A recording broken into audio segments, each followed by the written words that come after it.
Last night, Tanzania shocked the entire world. Samia Suluhu Hassan declared herself as the president of Tanzania after winning 97% of votes. 96.99%. That's the number Tanzania's state television announced for President Samia Hassan.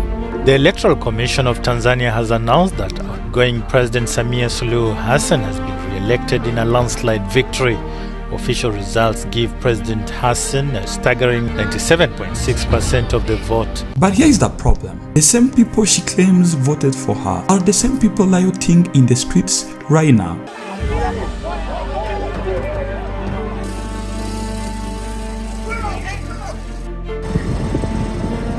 How do you win 31 million votes while the streets are full of people saying they never chose you? What's up, family? Welcome to the channel. Mr. T here. On this channel we talk about Africa, world politics, diaspora news, and the future of African continent. Today's story is wild. Tanzania held an election with only one real candidate, and the candidate, Samia Suluhu, declared herself as the president with 97% of vote. Let me break down what really happened. Here are the facts. Tanzania went into a presidential election. Normally, multiple people ran, ruling party versus opposition. But this time, something different happened. Before the election even started, opposition candidates were arrested. Staying with Tanzania, two top officials from its main opposition party, Chadema, have been arrested on their way to court. They'd been planning on being at proceedings against their leader, Tundu Lissu, who's been accused of treason for calling for reforms ahead of October's elections. They were blocked from campaigning, and the president ended up running alone. Election day arrives, and the Electoral Commission announces that she won 97% of the votes. About 31 million votes. Then she went on the national TV and declared herself as the president. Meanwhile, outside people were burning cars,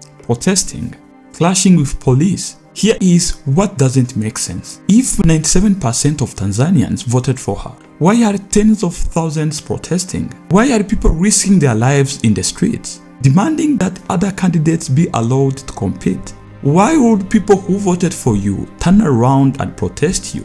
Because they didn't choose her. They never had a choice. Africans are tired of leaders ruling by force, not by consent, tired of elections without choices, tired of leaders who love power more than how they love their people.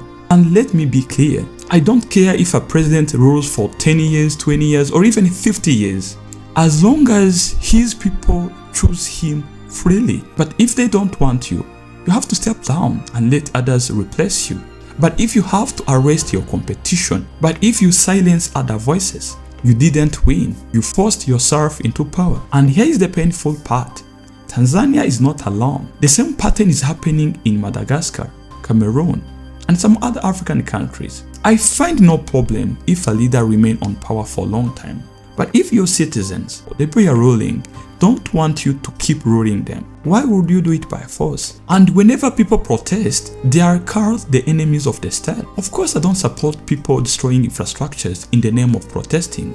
But again, the government have to understand citizens' pain. Those people are not enemies. They're the people demanding their own dignity. For years, African youth believed that escaping Africa was the solution. Europe, America, Asia. But now they are realizing something that is very painful. Those places don't want them. Many are drowning in the Mediterranean Sea. Many Africans are being deported from America. Borders are closing. There is nowhere left to run. And because of that, young Africans are now choosing to stay home and fight for their own rights. Dear African leaders, if your people don't want you to rule them, why do you still want to rule them? Power without love is tyranny. Leadership without consent is slavery. And the history has shown us no leader can rule forever. Tanzania used to be a symbol of democracy in East Africa, a peaceful nation, a hopeful nation. But now, the world is watching Tanzania losing that image. But I believe something bigger is happening. Africans in general are waking up. They are realizing no one is coming to save us. Not Europe, not America, not Asia. We either fix our countries ourselves or we die of hunger. What do you think about what's happening in Tanzania? Do you think leaders should stay in power even when people no longer want them? Comment below, I will read every comment. My name is TA, and on this channel we speak truth without apology. Make sure you subscribe to watch the next episode. Stay strong, stay focused. Africa is waking up.